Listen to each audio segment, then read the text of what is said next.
The gravity of the time is such that every new avenue of peace, no matter how dimly discernible, should be explored.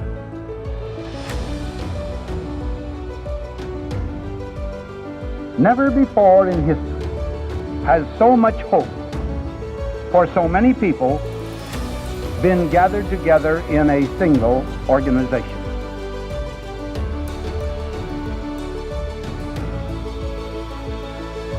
You will provide a great share of the wisdom, of the courage, and the faith which can bring to this world lasting peace for all nations and happiness and well-being for all men.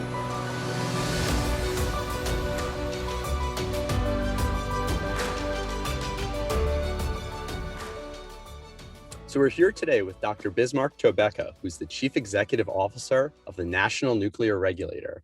And I have to say, I can't tell you how excited I am to have someone in your position who's come from a physics background and can explain to us his whole journey of how he got here. So Dr. Tyobeka, please welcome to Titans of Nuclear.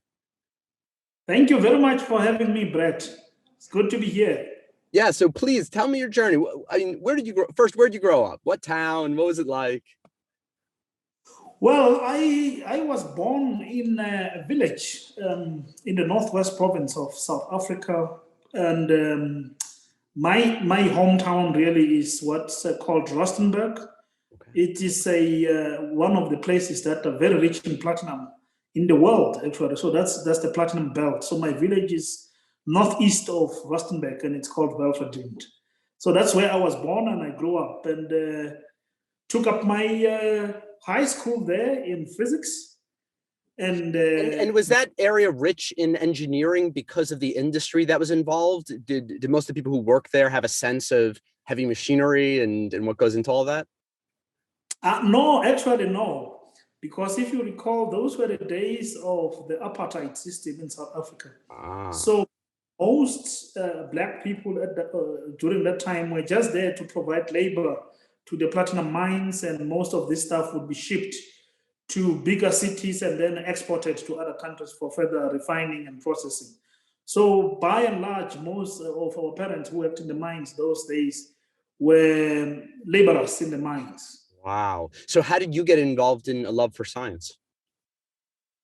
Well, in my when I was still in the primary school, I used to have this school principal who was the one who was teaching us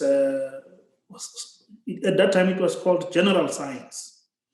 And he had this fascinating experiments, simple experiments such as, demonstrating conduction and convection, expansion of metals and contraction of metals. Simple things like showing you how water can be in three phases: gas, liquid, and vapor.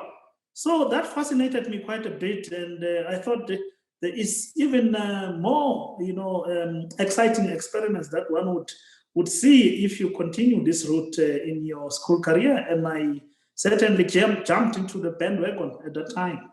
Amazing. So something about it just clicked for you. Yes, indeed. And then as you got deeper into physics, and you learned about the different spaces, where did your interests go from there?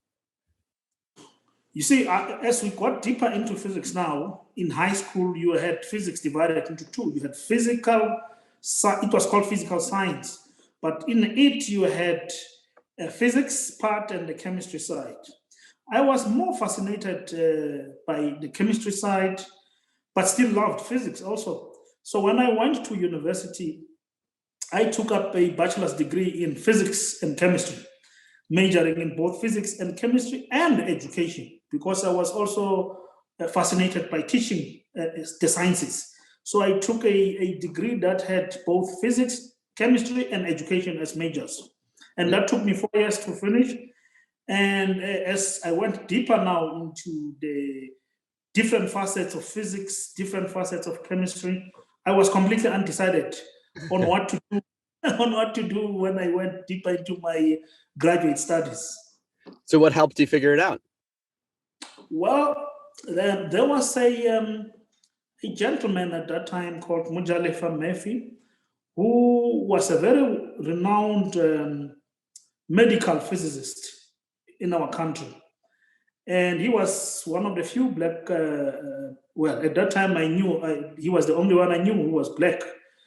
And so he visited our university, and he had this idea of starting a new master's program called the Masters in Applied Radiation Science and Technology.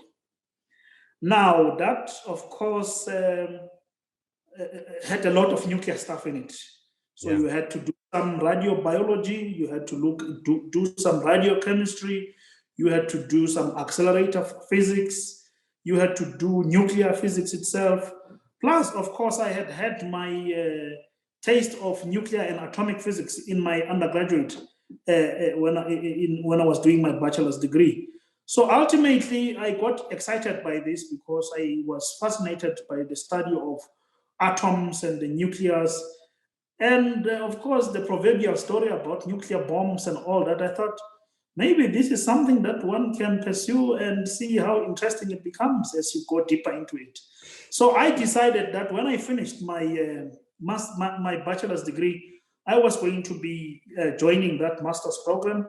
And we were the second cohort that took that program. So it was still very brand new.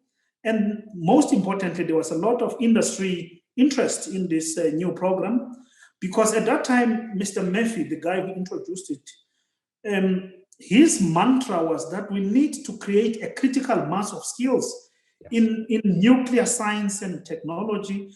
And even though the country did not have like undergraduate studies in nuclear, that degree was broad enough to give everybody a head start to decide where you would like to see yourself in the nuclear field.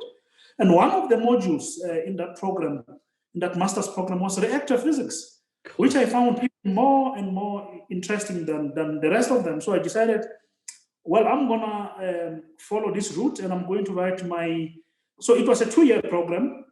And the first year is coursework.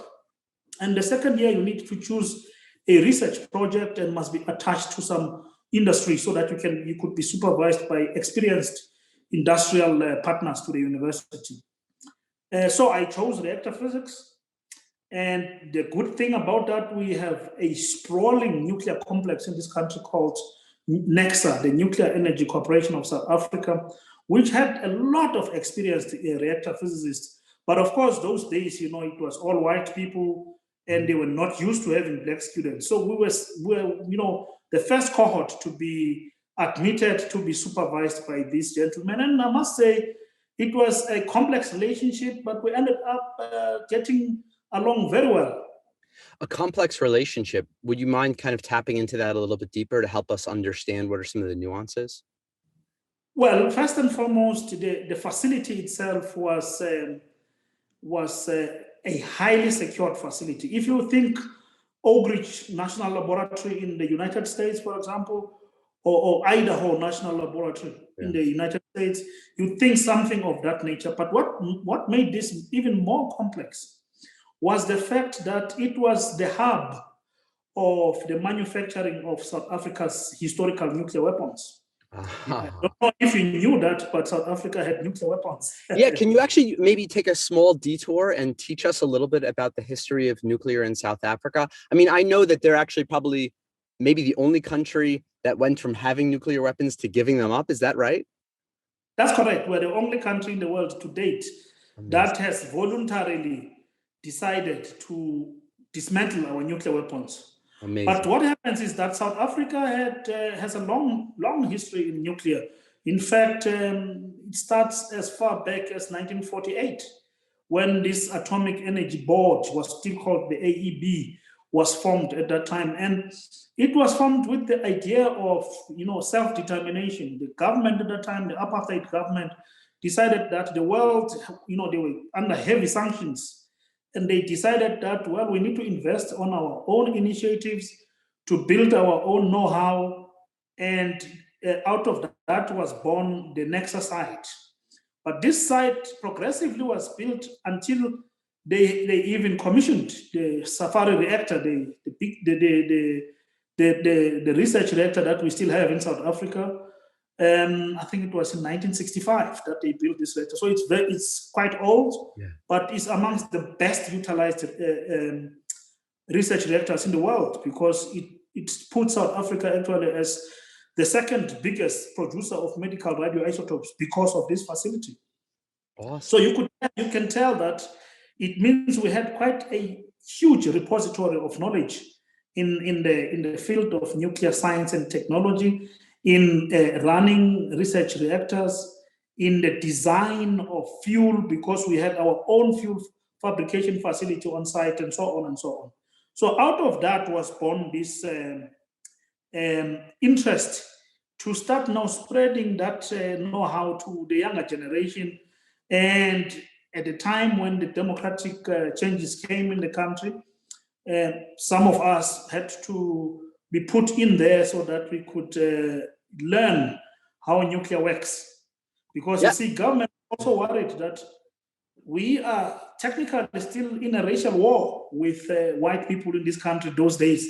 So the government was worried that, well, if you don't have black people knowing exactly what is going on in that complex, we might as well shut it down, because they may use, it might be used to subvert government, and because there was this thing of nuclear weapons. But President Mandela, those days, decided it was time to dismantle these, and of course to support the IAEA's Atoms for Peace initiatives. But I must also add that South Africa was the founding member in 1957. During the apartheid system, they were the founding members of the IAEA. So we come a long, long way with the international nuclear community.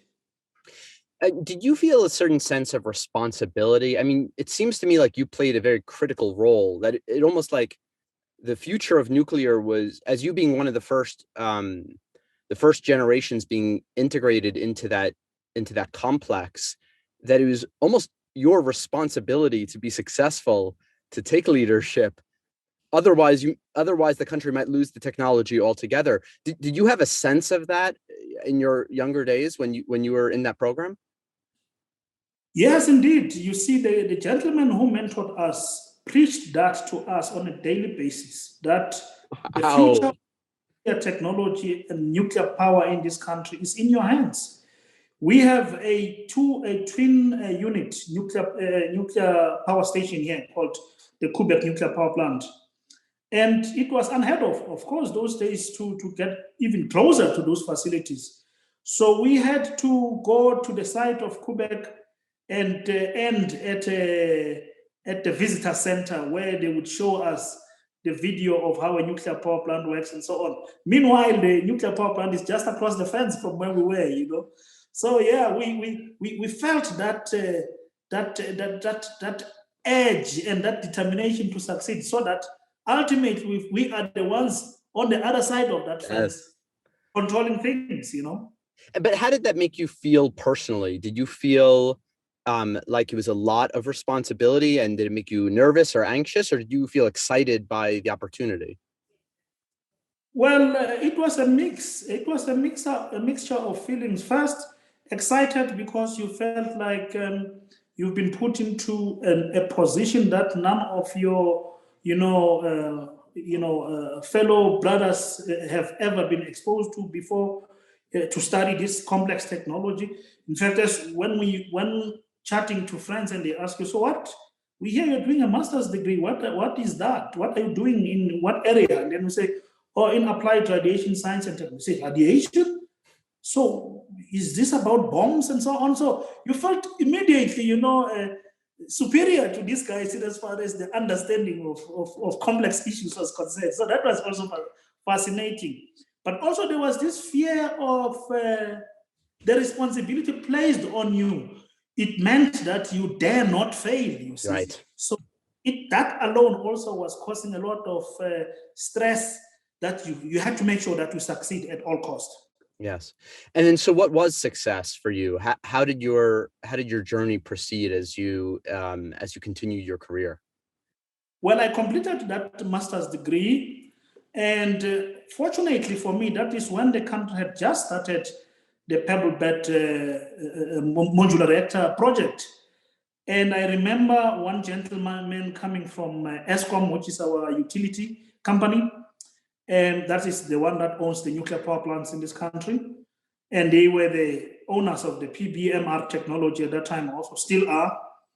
So he came and he said, I'm looking for 4 people that I can sponsor to study nuclear engineering. So now that to me was like, wow, nuclear engineering, never heard of that. I know nuclear physics, I know nuclear reactor physics, but nuclear engineering, no, I haven't. And I know of no school in this country that would teach you that. He said, yeah, precisely. That's why we need to interview you and look at your grades so that you are able to be admitted to a school overseas. Wow.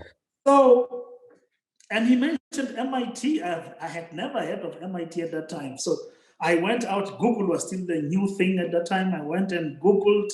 I think, no, not even Google. I think it was Yahoo at that time. So I went Yeah.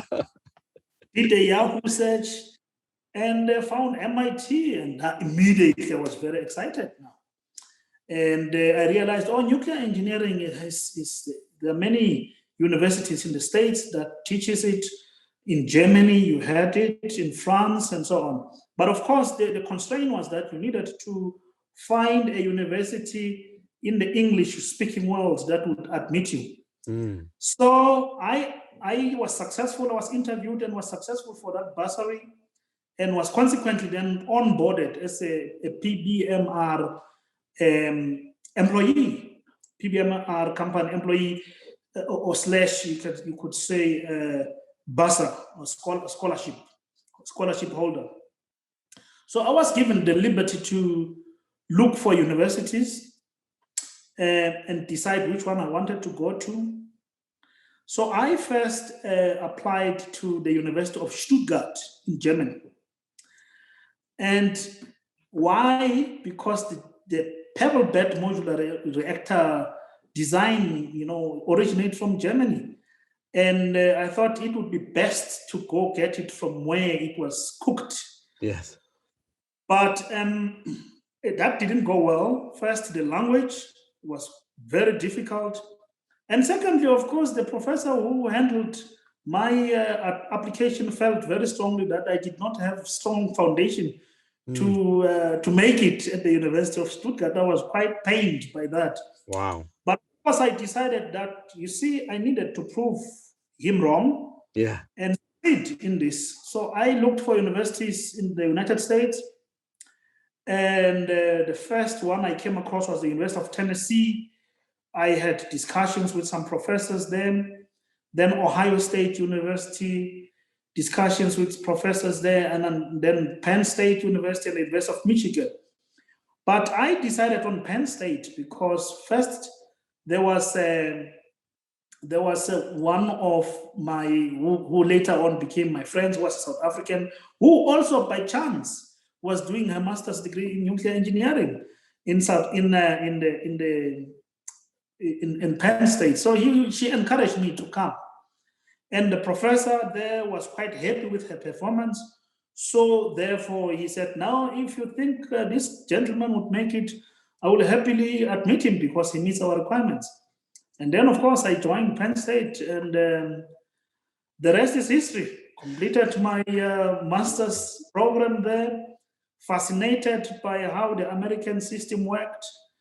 And I did not imagine that as a master's student I would have such intensive coursework, more like an undergraduate. But I found it very important and very enriching for me because I did not have the strong foundation. So a lot of coursework was important for me, even though I was already at an advanced degree level. And that helped me a lot. And finally, I wrote my master's thesis on high temperature reactors, which is the pebble bed reactor. And of course, the agreement with my employer was that you are going to make sure that whatever you study there is very much aligned to what we do here. Yes. So how I managed to come up with my first, master's thesis, which looked really into the safety, how you model the safety and you analyze the safety of high temperature reactors of the pebble bed type.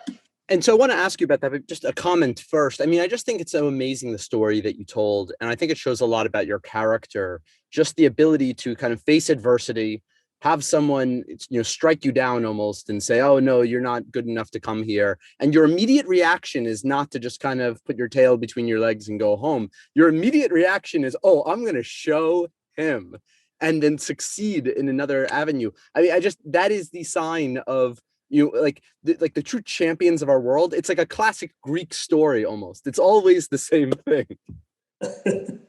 Indeed, and Brad, if you care to know, it happened that during my journey as a graduate student in the United States, I came across this very same professor in a number of conferences overseas. Of course. And I was presenting conference papers in the same conference room where he was sitting and listening to me. And I was smart, asking me difficult questions, and I gave him the right answers. Amazing. Yeah, that must have felt good. So tell me, since this was the focus of your master's thesis, maybe you can describe a little bit how the safety considerations change from a high temperature gas reactor, such as the pebble bed reactor, from the existing industry, which I believe the Coburg is a PWR reactor. Yes, thank you very much for the question.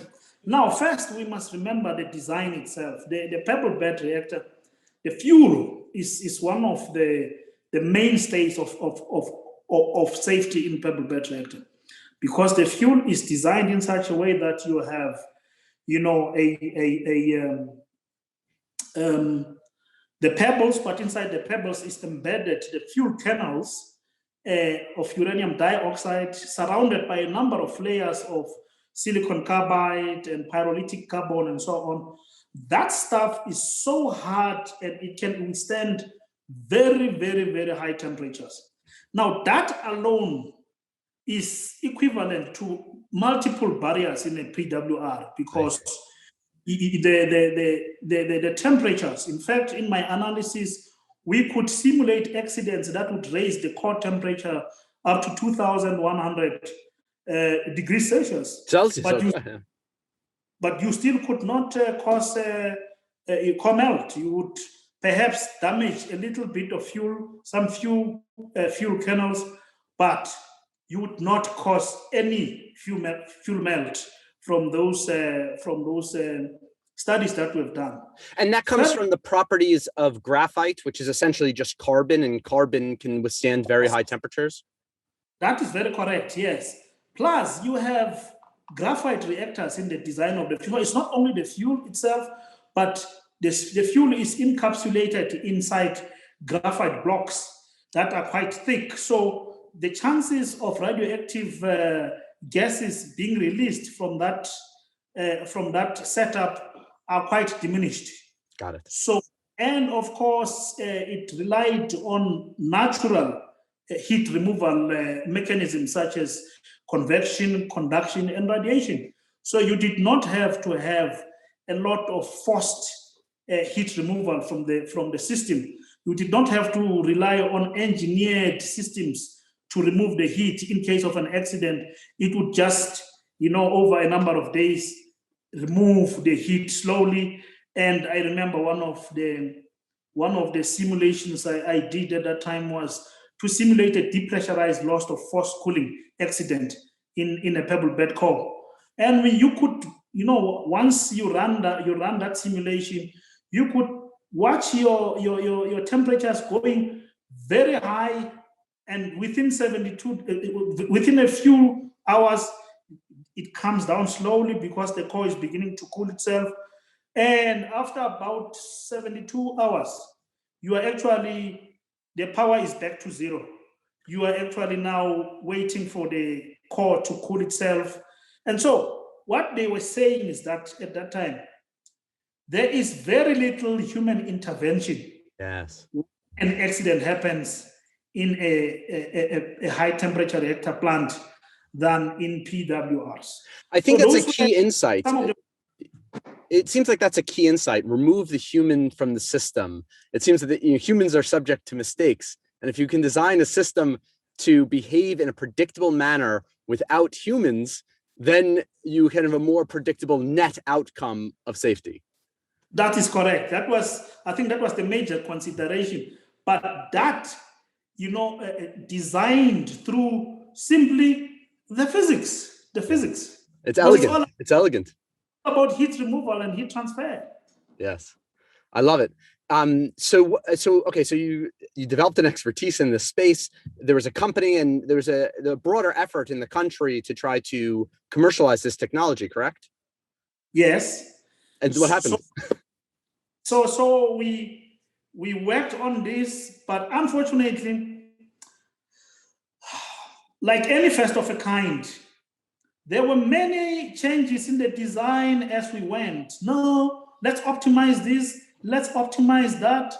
And scientists and engineers, if you put them together and they think there is a bottomless pit of money to keep chopping and changing, they will never get things done. It's a classic problem. It ultimately decided that you guys are not deciding on what you want. We do not have money for this, and therefore we will have to suspend this. So that was unfortunately, an effort that had to be shelved after so many people had been sent overseas to learn. We even at that time had ordered the pressure vessel for this reactor. So it was ordered from Spain. Ready to go. It was shipped to South Africa. By the time it got here, government had said, sorry, we're stopping now.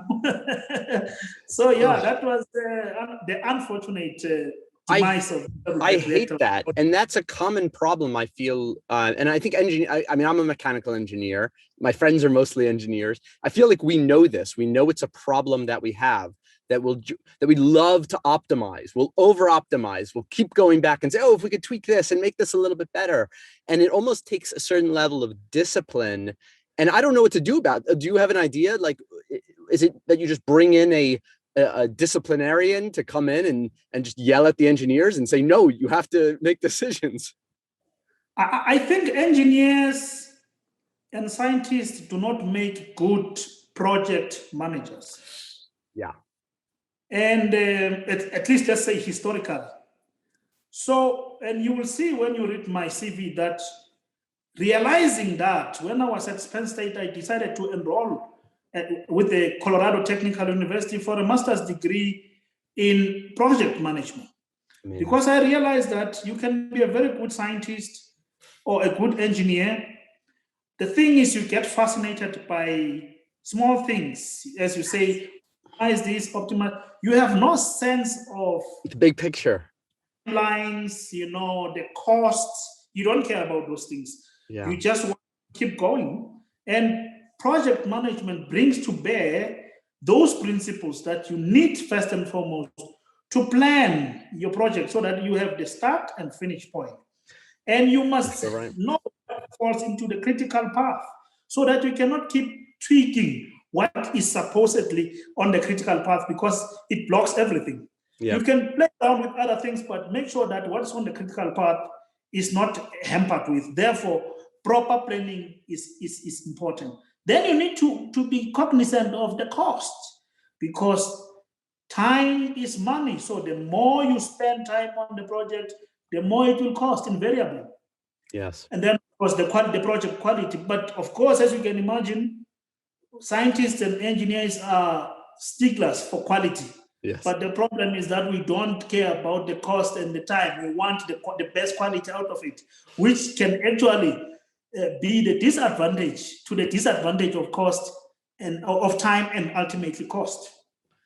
Oh God, you're so right. And just hearing you say it is almost like painful. It's like cringeworthy because there's so many projects that are amazing technologies, especially, just in the nuclear sector alone, that if they had learned those lessons, the lessons that you're espousing now, that we could have this like magical array of new technologies in front of us and see this variety across a landscape of different ways that nuclear energy could manifest itself.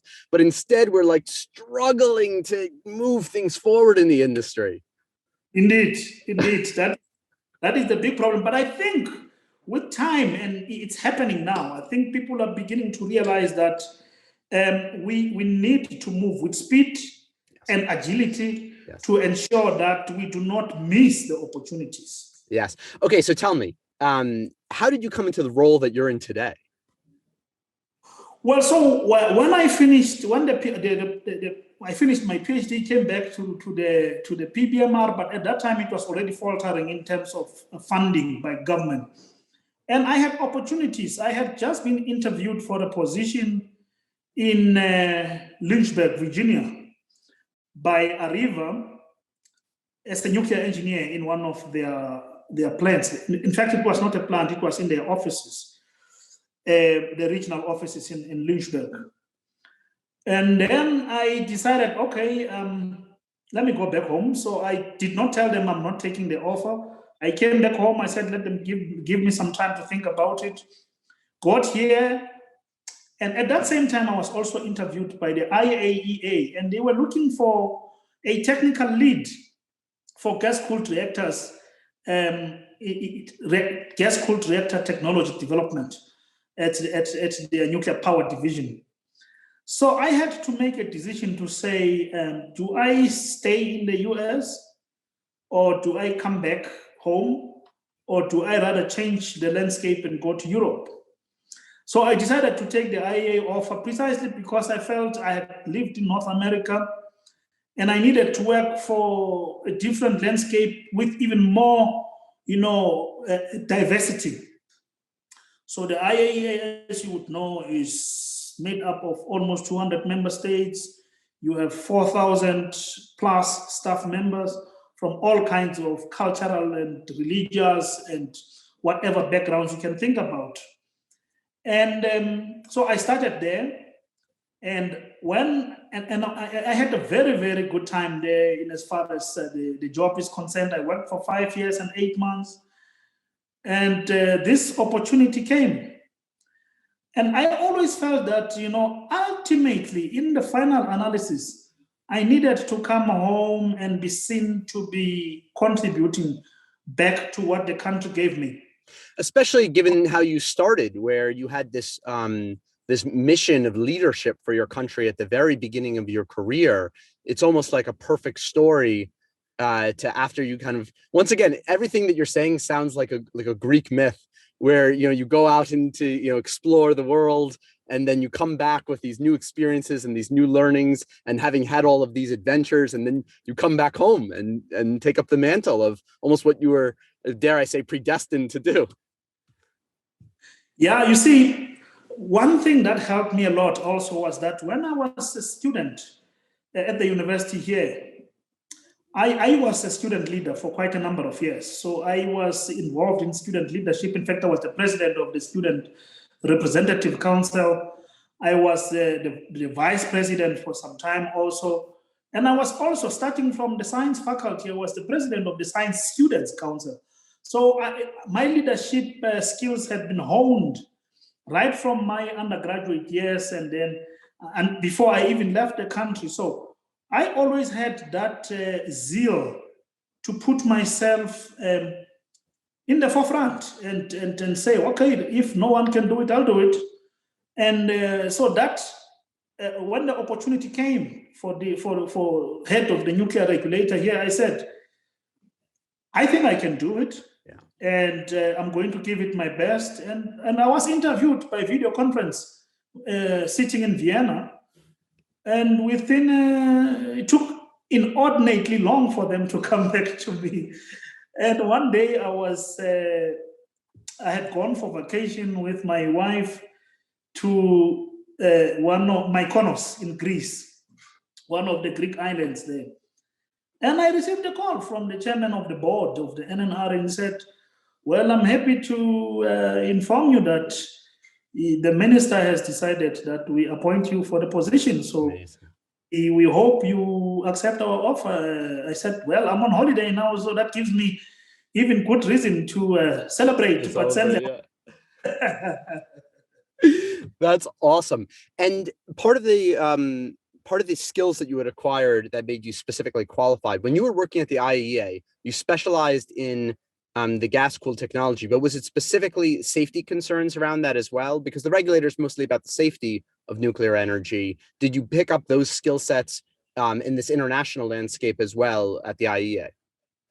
Yes, indeed, because you see, at the IAEA, what I like about the IAEA is that it is a very broad organization. So when I worked for the gas-cooled reactor unit there, I had a friend of mine, and I believe you interviewed her, Sama Bilbao, have you? No, she's coming up. She's going to be on the show. I've met her many times. She's a delight, but she'll be on the show soon, I promise. Right. Now, Sama was the head of the water-cooled reactors technologies, and I was gas-cooled reactors. So we were constantly working and there was another friend of ours from Indonesia leading the small modular reactors. So you see, you had exposure to this plethora of technologies and all kinds of things about them, economics, environmental issues about them, maintainability, licensability, safety, proliferation issues about these designs. So it broadens your horizon. So you don't just talk about high temperature gas cooled reactors. You can sit in a discussion panel and talk about small modular reactors, because after all, the high temperature gas cooled reactors is part of small modular reactors. So you immediately become interested in all issues that affect small modular reactors that are not gas cooled. For example, the light water cooled ones, or the fast reactor SMRs. But additionally now, it forces you to collaborate with your counterparts in the safety department. They have a huge department of nuclear safety, because they come and ask you, so this nuclear reactor design that you are touting, what do you think are the licensability issues? And then I say, well, we think it's licensable because of this and this and this, and then they start to raise their safety issues. And then you begin to be engrossed in that kind of a back and forth. So it forces you to know both design issues, operations issues, and of course, invariably, safety issues. And I feel like having the wide array of technologies in those discussions almost allows you to gain a better perspective, even on the technology that you were focused on, because it's almost not until you get to compare and contrast and see different temperatures and different materials and different pressures and how these systems interact in other systems, and to see the challenges there, that you get to then take those learnings and think, oh, how can I apply them to this technology, and almost anticipate what might be some of the concerns before that technology is even manifested in real life. Oh, of course, exactly, because before you think you are ready to sell it to the world, you get challenged about certain aspects of it. Then you go back, because the IAEA had what we called CRPs, collaborative research projects. So you go. So part of my job was to get in touch with member states that were interested in the technology, put them together. We define the particular area that we think needs further research and development in the technology itself, and then we put a little bit of funding into it, and they go and do their work, and then they come back, present their results, and we decide what is the consensus on this, and then we'll publish the results in what we call the tech docs. So we'd look, for example, at things like fuel designs. Do we continue the uranium oxide fuels, or what do we do? Do we want to go thorium fuels? Do we want to go plutonium, to burn plutonium in high temperature reactors? The Russians had this idea that there's so much of plutonium lying around, and we can come up with a design called the deep burn concept, which is basically using the high temperature reactor to burn plutonium. Now you are reducing the waste volumes from plutonium so that it doesn't fall into the hands of the bad guys, but still we are using that to produce electricity. Amazing. So those kinds of ideas were floated around, and you could really get into interesting discussions, but ultimately we would give them 2 years, 3 years to come with results after their research. And then we discuss and say, okay, this is the consensus. Then we publish this so that member states can then decide, now this problem has been sorted. we can go ahead and select this technology for deployment, for example. Cool. That is just so cool. So when you come back to the regulator, now you've got this wide variety of experiences that prepares you for potential applicants. What does that look like? I mean, is South Africa, I mean, they've already shown technical leadership, both in building a fully functioning commercial water-based reactor, but also experimenting in different types of technologies like the pebble bed. Now, what's happening? Are there potential new technologies, the next generation of nuclear technologies that are going to be coming to your desk to evaluate? Yeah, it's interesting times. You see, in 2019, government decided to publish what was called the IRP, Integrated Resource Plan for Electricity. Now, that is a blueprint that tells you between now and 2030, what kinds of generation sources are going to contribute to the generation of electricity. And given the fact that you have a PWR whose life comes to an end in sometime 2024, government had to decide on what's the future for nuclear. Right. So first, Eskom has, the utility, the owner of the plant has expressed their will to extend the life of the Quebec nuclear power plant. Now that on its own is a huge undertaking by them, but it is also a huge regulatory project for us. We need to ensure that everything is still fit for purpose. Yes. Whichever is not, need to be replaced safely. We have to make sure that quality in whatever new components that are being brought in for refurbishment is up to speed with international standards. There's a lot, by the way, nowadays of counterfeit items entering, the nuclear market. I don't know. I didn't know that. In Korea, there was an issue. I heard about the wires in Korea. Big mistake. Now, because the nuclear supply chain is quite tight, there may be a temptation for people to cut corners in as far as quality is concerned. So it is always the concern of the regulator to make sure that when we embark on this process of extending the life of the Quebec nuclear power plant, we do it safely and securely. Yes. We make sure that they do it safely and securely. So that is one big chunk of work. But if they get that right, in other words, if they ultimately convince us with their safety case to give them a license, that means we'll extend the life of Quebec by another 20 years. Great. Now, over and above that, government has determined, well, almost about to determine that there will be 2,500 megawatts from new nuclear. And that must start before 2030. In fact, the recent publication is that by 2026, I think, we must start working, or 2023, we must start working towards that goal. In other words, selecting the technology and making all the preparatory plans so that come 2020, we either have to have one of those plants ready to connect to the grid or just about to. And does it have to be a government-run initiative, or are private vendors allowed to come forth and say, I'll supply 100 megawatts, I'll supply a gigawatt, I'll supply 500 megawatts, and different technologies come in to put together that 2,500? Well, in South Africa here, nuclear is 100% government. But we are actually, by the way, doing what we are saying by what we call the independent power producers. Okay. But that is for everything else but nuclear. I see. So nuclear is still 100% in the hands of government. But it's interesting that you asked that question, because the Minister of Energy was asked recently in Parliament, in the media conference, so where do you think the money will come from to build this? Because the country faces a number of socio-economic challenges.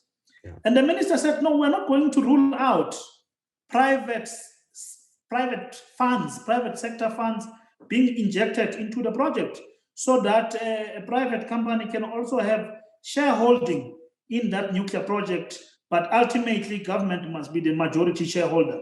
Now, I found that to be a very, very important shift in attitude and in you can say, in policy, to say that let the people that can afford to invest, but still maintain the majority shareholding. That way, a nuclear power plant is more viable than expecting government to invest alone.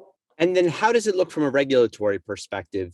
Your guys' approach, is it technology agnostic? Do you have a risk-graded approach? Do you have performance-based? What are the ways that you analyze a new reactor that might come in front of you? Yeah. Now, from first principles, we have regulations that are technology neutral. So in other words, if you come with a BWR or a PWR or a PBMR, our first tier of documents, which are regulations, would almost immediately accommodate that as long as you satisfy those requirements. But now, a tier lower than that begins to guide you to the specifics. That's why we call them regulatory guides. So if it is a high temperature reactor, we'll have specific guides for that. If it is an SMR, a traveling wave reactor, for example, we will have specific guides for that. So mostly we are a non-prescriptive regulator, mostly performance-based, but there are a few areas where we may want to be prescriptive. And are those guides hard and fast rules, or is it that maybe the guide for the PBMR imagined a 100 megawatt PBMR, but someone brings to you a 10 megawatt PBMR, and so the guide maybe doesn't make as much sense? Are they flexible in that way? Exactly, they are flexible. That's why I always say they provide enough envelope for you to play within, as long as you know where your boundaries are and the limits are satisfied. You can, as you say, instead of coming strictly with 100 because we said 100 megawatts limit, we say no, we'll actually give ourselves a margin and make it a 75 megawatts unit. It will fit nicely within the envelope that we provide in our guides. So the guides are exactly that, to guide you, not to prescribe to you. And is your staff equipped and excited to license a first of a kind, or do they prefer that it be modeled in a different environment first? Well, since 2008, before I came here, and during the advent of wanting to license the pebble bed reactor itself, the regulatory framework in this house have gone through a lot of revamping. We have benchmarked with international peers. We have almost rewritten most of our regulations to match the international safety standards. We have developed a lot of regulatory guides over the years. We have developed a lot of position papers, for example, on issues such as digital INC in nuclear power plants, severe accident management in nuclear power plants in light of the Fukushima accident, and so on and so on. So we have prepared our regulatory framework for any eventuality of government's decision on a new technology. Now, coupled to that, of course, it's not only about the regulatory framework, it's about the expertise, you see. So we are a young regulator with young people. Probably our average age of staff here is less than 50 years. And that tells you we are quite young, maybe around 44, in the nuclear sector, yeah. Yeah. So we have exposed many of our staff members to many training opportunities internationally, exchange visits with other regulatory bodies. When I joined here, I think we had bilateral agreements with about 4 or 5 countries, but now we are probably going around 9 or 10. Wow. We have since added, countries such as Finland, which were not very well known in as far as their expertise in nuclear is concerned.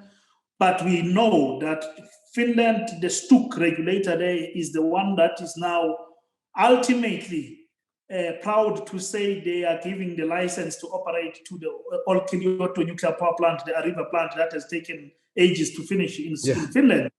That experience is invaluable, and we sought to form a collaboration and a bilateral agreement with them to share those experiences.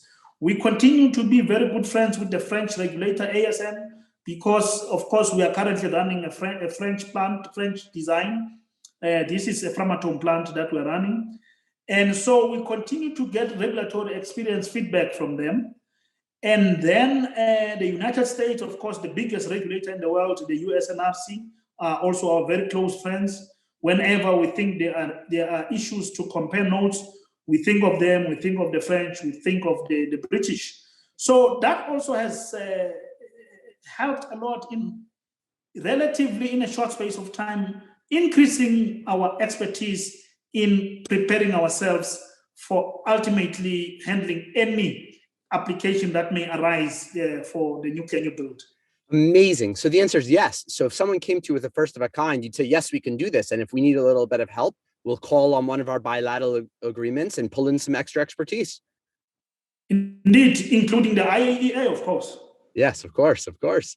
And is there a sense of South Africa being a hub of expertise for the whole Southern African continent? Are there other countries around that say, you know, we want nuclear energy too. We don't have the infrastructure in place, but will you, the South African regulator, license on our behalf, let's say Tanzania or something, and be our de facto regulator? Is that a possibility as well? Well, to start with, the regulatory authority is a sovereign authority. So you cannot license for another country. I see. But there exist cases where countries enter into agreements to say, we will use your regulations to license our power plant because we think your regulations are matured. Yes. But of course, if they do, they have a duty to align those regulations with their local, domestic law, because regulations are a subset of legislation, but you need to ensure that the other superior laws, such as your nuclear law and the constitution of your country, are not inconsistent with our regulations. So it is your duty to align those. But I don't encourage it. I think government must take ownership of the legal framework right from the nuclear law to the regulations and guides. But under circumstances that can be justified, maybe a proper process needs to be followed so that you then align. We can assist. You can then align with your domestic laws. It has been done in Belarus. The Belarusians have used the Russian regulations to license the Russian design, and they are almost at the stage of commissioning it, and soon it will be operating. Bangladesh has done the same thing. They bought the Russian design. They didn't have the regulations. Their job is more difficult because they don't speak Russian, whereas they understand the language. So I always talk to my Bangladeshi friends at the regulator, BIRA, it's called BIRA. And they always express these frustrations to me that, government was too quick to push this. Now we have a problem because we need to move fast on adapting Russian regulations to our local conditions. And it is not an easy job, especially given the huge differences in the language. So yes, it can be done, but there are many, many problems with it, but it can happen. It sounds like you have a lot of insight into this space. Do you continue to keep in touch with your international colleagues across the world? I know you mentioned the bilateral agreements, but are there other opportunities? Obviously prior to COVID, but now also that COVID is ending, where you get to engage with your international counterparts? I do. In fact, I am involved in a number of expert groups globally. I am a member of so-called INSAC, International Nuclear Safety Advisory Group, which is a group that advises the IAEA Director General on all nuclear safety issues globally. So I am part of that. We hold meetings every April and every October. So we will soon have, I think early May, we'll have our INSAC meeting. I am also a member of the MDEP, which is the Multinational Design Evaluation Program, which is made up of about 11 or 14 countries, I think 14 countries. that are looking into the advanced designs currently under construction, such as the AP1000, the EPR, the Chinese Hualong reactor, the Korean 1400, and so on and so on. And so that enables us to be able to look into the issues of maybe finding ways to standardize our regulatory approaches around a particular design. For example, if you have the UK, Argentina, South Africa aspiring to build the Chinese Hualong design, then within the MDEP group, we have subgroups, technical groups that look into design-specific issues, so that they can formulate certain positions on those issues and release what we call position papers that can be adopted by all those countries that want to build that reactor, and somehow put it into your regulations and your guides. And then it would make it easy for the vendor of that particular design to sell their reactor in those countries, because it is all the issues are almost understood by, at least equally understood by those countries that want to build them. So I am part of that MDEP, and I also am the chairman of the Regulatory Cooperation Forum, which has grown now to, I think, 15 members, mostly made up of countries that are planning to build nuclear power plants, and countries that are very experienced in regulating nuclear power plants. So we call them provider countries and recipient countries. So we would have, for example, recipient countries will have Morocco, you have Ghana, you have Nigeria, you have Belarus itself, you have Bangladesh, you have Sudan, you have Poland, you have Vietnam. So, you have Vietnam. And then we also have those that are experienced countries such as the US, the UK, Finland, the Russian Federation, the UK, and so on. So it is that group that, and under the auspices of the IAEA, of course, I chair that group, which is a hub really of real-time exchange of experience in safety issues, in licensing issues. In a way, the big boys helping their younger brothers to pick up quickly in developing their nuclear safety and security frameworks. That's what we're doing, and we're doing it quite successfully. Amazing. As you talk about this, what it made me think of? Like the International Space Station, where there all of these countries and the best scientific minds are getting together and working with each other and making the world, like a more collaborative place. I mean, I love, one thing that I've gotten to love about this project and exploring, the leaders of the nuclear industry is just to understand, is to get exposure to the world and to get exposure to people working, across country borders, with each other, for a common purpose, a common understanding. And it just makes me feel like a utopia is possible, like when you see in Star Trek, like in the future, when all of the countries of the world get together for scientific exploration and we all feel like a common people and we put our differences aside. Nuclear kind of gives me a window into that. I'm wondering if you feel the same way.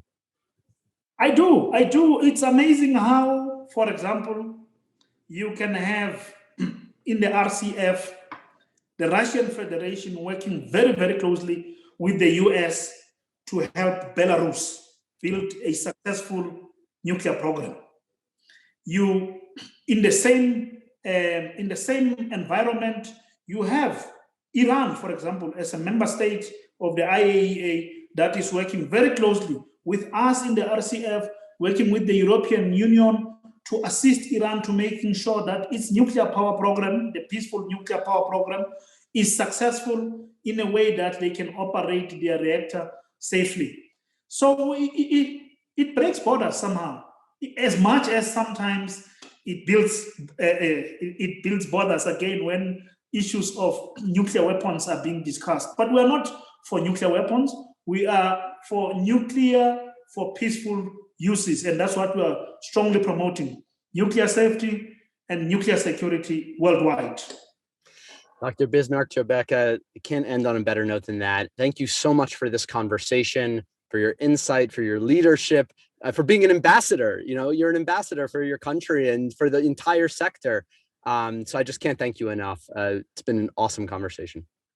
Thank you very much for giving me the opportunity. I really enjoyed it. And I've really enjoyed watching your other guests in the program. And I look forward to listening to other guests that are coming. My friend Sama Bilbao, I will surely be watching that. Awesome. All right. And initiate at least a new approach to the many difficult problems that must be solved in both private and public conversation if the world is to shake off the inertia imposed by fear and is to make positive progress toward peace.